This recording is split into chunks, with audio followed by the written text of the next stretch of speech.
Because cars play such an important role in our lives, we are able to distinguish between what looks normal and what doesn't.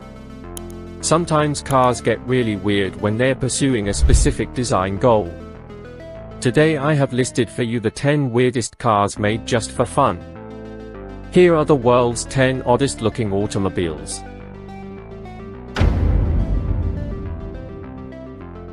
Flying vehicles have long been used as a symbol of the future, but the irony is that they have really existed since the 1940s. The issue is the same as it was with the Amphicar. You wind up with a car that performs two things mediocrely rather than one thing brilliantly. The Aerocar was small, loud, and sluggish for a vehicle. It was sluggish and hefty for an aircraft. With only 15 miles per gallon on the road and 8 gallons per hour in the air, it was also expensive to transport.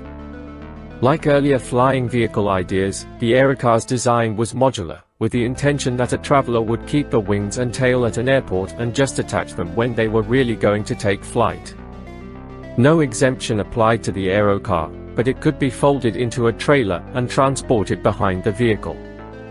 It took 5 to 10 minutes to switch from one form to another, but it was done with immeasurable respect.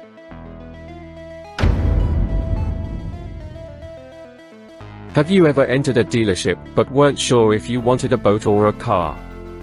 Obviously not. Absolutely nobody has. Engineers have continued to try to find a solution to that fictitious issue. The Amphicar is frequently praised by owners with phrases like, "It's the fastest car on the water and the fastest boat on the land," which, as observant readers will observe, signify nothing at all. It's a little bit better than that, but most people agree that a car is far better than a boat, and it's not even a really good automobile. However, two of them did cross the English Channel in 1965, so if your journey crosses the English Channel, you're good to go.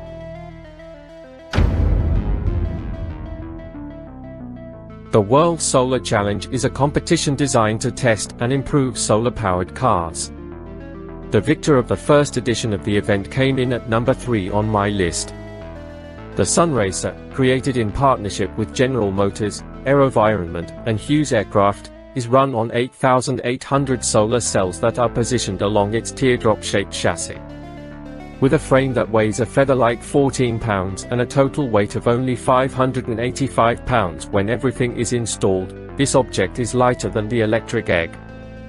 This, together with its aerodynamic design, allowed the Sunraycer to reach speeds of about 70 miles per hour.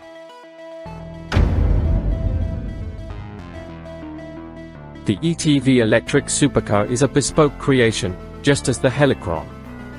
This automobile, constructed by expert customizer Mike Vetter from a stripped-down Chevy Aveo frame, appears to be equipped to run the Death Star trench. Only one of these is available by special order from Vetter, and I'm really tempted. Driving one of these would frequently cause someone to mistake me for an extraterrestrial, which is something I've always desired.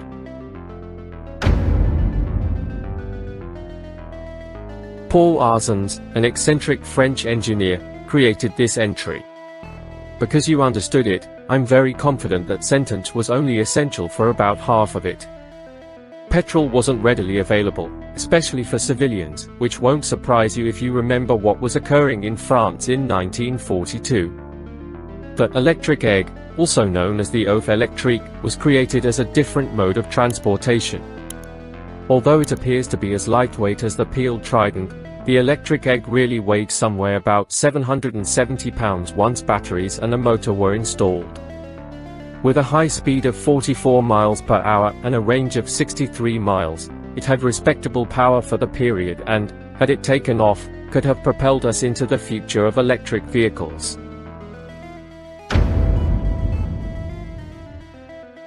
America had a love affair with planes during the 1950s. It was just a matter of time until an engineer combined it with our first love, automobiles.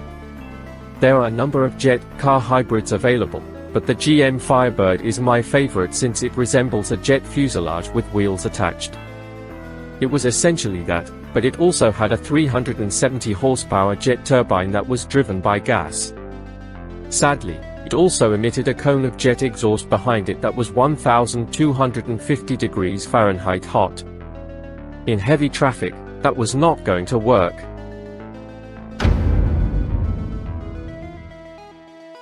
I might be a little bit in love with this entry because I enjoy science fiction from the 70s and 80s. The Ferrari Modulo was a concept sports automobile that resembled something out of Logan's Run or 2001. You had to enter the automobile from the roof's canopy since it was so low to the ground. Unsurprisingly for a Ferrari, this vehicle could go from 0 to 60 miles per hour in only 3 seconds flat and had a peak speed of about 220 miles per hour. Sadly, it was never developed beyond the conceptual level.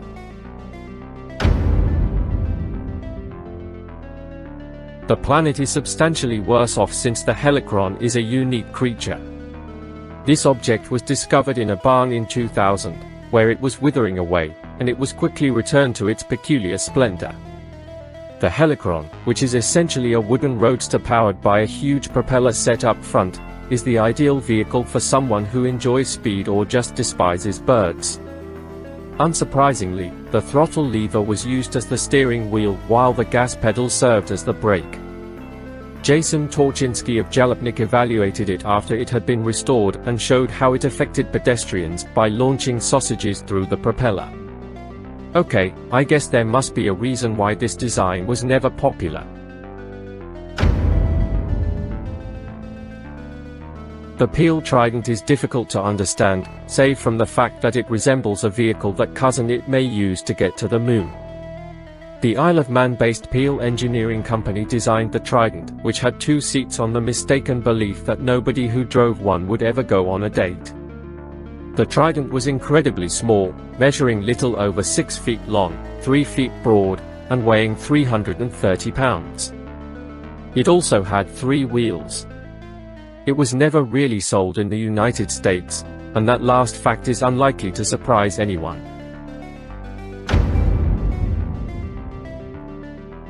We're going to start the list off with a rather mild item. The Scarab was an automobile that resembled an Art Deco Beetle and was created by engineer and journalist William B. Stout.